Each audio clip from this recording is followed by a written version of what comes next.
That was big time. This is a young OG conversation. Journalism for the culture. We're embracing. Yeah, Sacramento, California 916, stand up, baby. You already know what it is when you hear the sounds of Black Ace on your airwaves. You are locked into Sacramento's hottest spot for that real talk, sports talk, KC's Corner, here on 97.5 KDEE. I am your host, Kenny Caraway, a.k.a. KC, a.k.a. DJ Ice Cold. Memorial Day weekend, the worst Memorial Day weekend of all time, upon us right now. I can't even believe that we made it here with all the crazy stuff that's going on, but we made it. We made it. Memorial Day weekend. Some of you guys that are essential, you will be having Monday off. You got a 3-day weekend.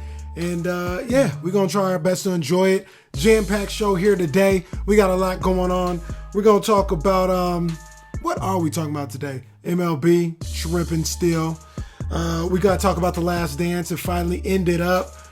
Episodes 9 and 10 took place. My man Aceberg Slim, he going to get on the horn with us. Talk that last talk.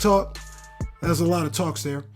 And then we're going to talk about the NBA right around the corner from coming right back and giving us that conclusion to the 2019-2020 season. We got all that and more. But before we do anything, first things first, here on KC's Corner, 97.5 KDEE. First things first. First things first. First things first. I do think that it's important that this expands all the way to the top and not necessarily the general managers, but above that. I think part of what they need to do is put forth a concerted effort to attract more minority in ownership positions and make sure that the ownership group represents or more closely represents the same group as the players. And obviously you're not going to ever get to 70% of the owners being minorities, but right now we're in a situation where there are no black owners and there never have been any in the history of this league. They need to improve that. They should be courting and developing somebody or some people who can at some point become owners in this league.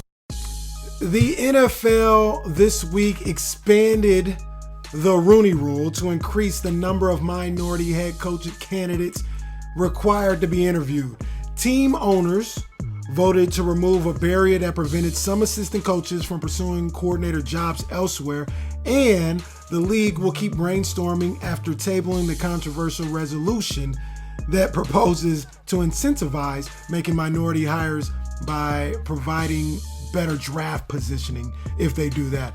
Among the new guidelines adopted, NFL clubs will now be required to interview 2 minority candidates for head coaching positions, at least 1 minority candidate for coordinator vacancies, and 1 external candidate for front office positions.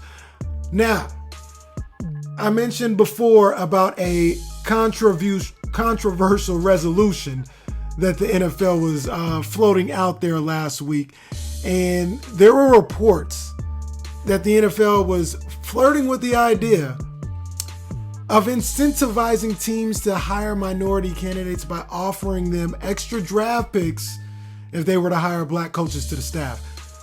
That was a terrible idea and has been shelved as of for now. So when I say that, though, I want to say this. I don't fault them for trying something, right? Trying something. I really don't. The hiring of black coaches in the NFL is downright embarrassing. But it isn't the answer right there to do that, in my opinion. It isn't the answer to incentivize them by giving them extra draft picks just for hiring a black coach. All right, I mean, it's embarrassing on all ends of the spectrum. It's embarrassing that something so drastic and ridiculous has to be proposed. And it's equally embarrassing that this has to be even considered in the first place. The number of black head coaches in the NFL is embarrassingly low. Embarrassingly low. Check this out. Just look over the last 3 years. There were 19 head coaching jobs that have become available in the NFL in the past 3 years. Yet only 2 of those vacancies have been filled by black coaches. And we're talking about a league that is made up of 70+% black players on every roster. The other aspect of this that's even bigger issue in a lot of people's minds is the lack of black general managers and front office executives in the league. As there's only one general manager in the entire league, which is Ozzie Newsome in Baltimore, who has led the Ravens to 2 Super Bowls under his watch, by the way. I mean, I think about this and it's like, seriously, man. Seriously, it should not be this hard. It's not that hard to figure out how to get more black head coaches in the NFL. It shouldn't be that hard to hire black head coaches in the game of football. It just shouldn't. And this is why we as black people have such a problem with the lack of black head coaches in the NFL, because the numbers are so low and the opportunities are so infrequent that I'm sitting back here and I'm like, it can't be natural. It can't be. This isn't natural that it's just low just by happenstance. And because of that, it comes off as something that has to be intentional at this point. It just has to be. Whether consciously or subconsciously, it has to be intentional. Now, the Rooney Rule, at its core, it's a great idea and a great first step. I don't deny that for 1 second. And I love and respect that some of the owners seem to have had enough with the lack of action when it comes to hiring minority head coaches in this league. But the problem here is the powers that be have found a glitch in the matrix. They have found a loophole, and they have continued to not hire black head coaches and general managers without even thinking at this point. They're just not hiring them without even thinking. And if you want to go deeper and talk about creating a pipeline for these coaches and creating a pipeline or a lack thereof, well, then you would be talking about something like college football, which has an even bigger problem with black coaches than the NFL does. Of the 128 Division I football programs, only 13 of those programs are led by black head coaches. 13, fam. That is a crazy number. Once again, you're talking about 60+% African-American players in college football. And only 13 out of 128 of these head coaches are black. Come on, man. Come on.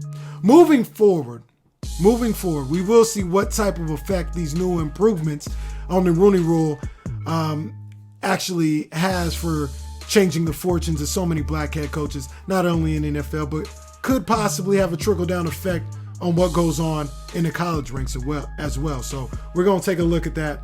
We're always going to have our eyes on that, and we're always going to be looking to improve on that because it definitely needs to be improved on. So, oh man, we're going to take a little break right now.